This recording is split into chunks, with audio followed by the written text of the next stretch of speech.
हे आहे back side.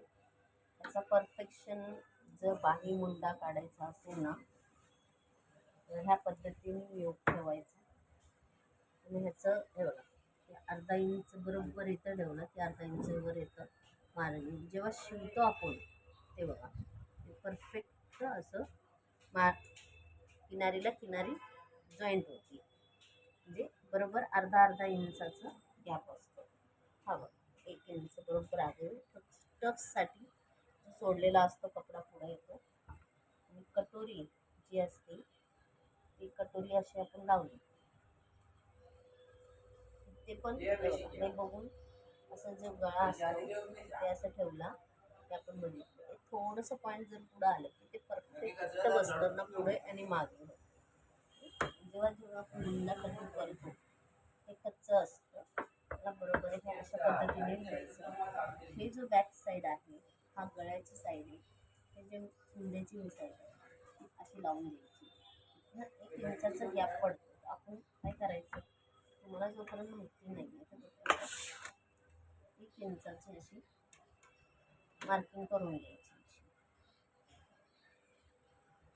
केला परफेक्ट जो असतो बरोबर हे पद्धतीने कटिंग होतं. दाखवतो थोडंसं असं राऊंड आकार दिला.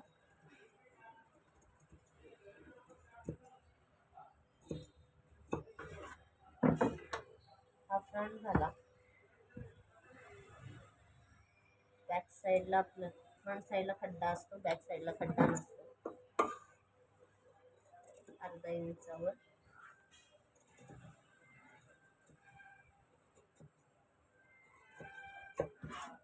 शेपानुसार बरोबर.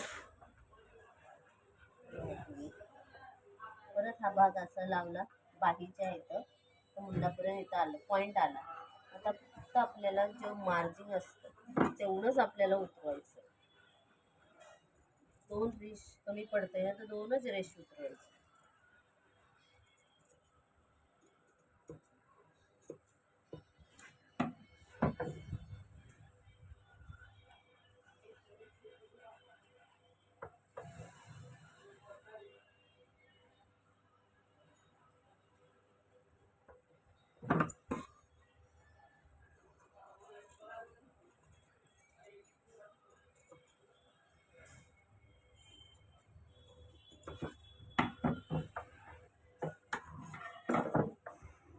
बघा हा जो आहे बाहीचं असं अर्धा इंचावर ठेवून बरोबर आले पॉईंट, म्हणजे आपल्याला बाही अगदी परफेक्ट बसणार आहे.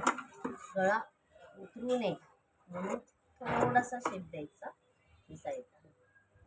आणि कोणतंही तुम्ही ब्लाऊज कटिंग केलं ह्या पद्धतीने जर मुंडा तुम्ही उतरवला तुमचे ब्लाऊज अगदी छान आणि बसेल.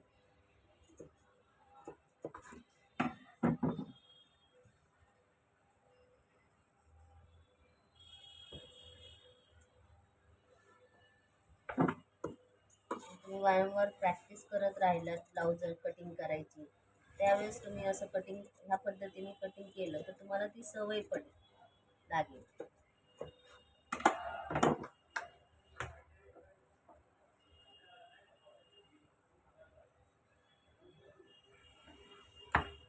हे झाले ब्लाऊजचं परफेक्ट कटिंग.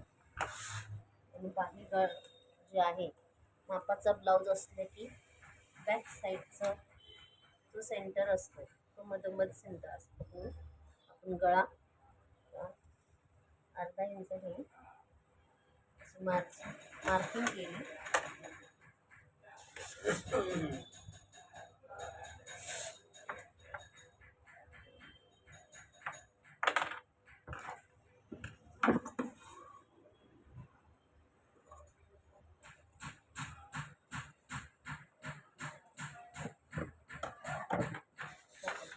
ब्लाऊज कटिंग पूर्ण झालेली आहे.